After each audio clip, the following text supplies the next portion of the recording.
Toe val dit. God het my iets gegee om vas te hou. Iets belangrik, gesmee, aan my toevertrou.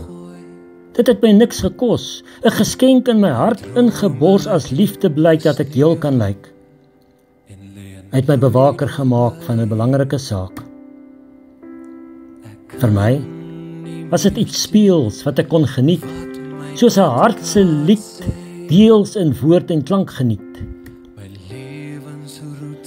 Ek moes dit koester, soos 'n parel geoester tot dit in glans onthul en ons met blydskap vul.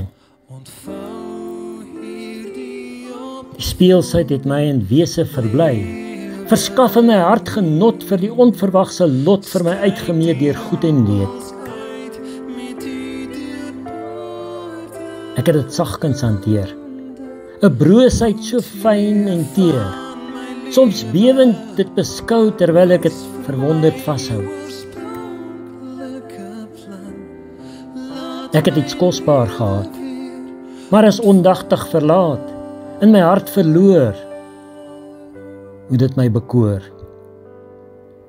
En toe val dit en breek.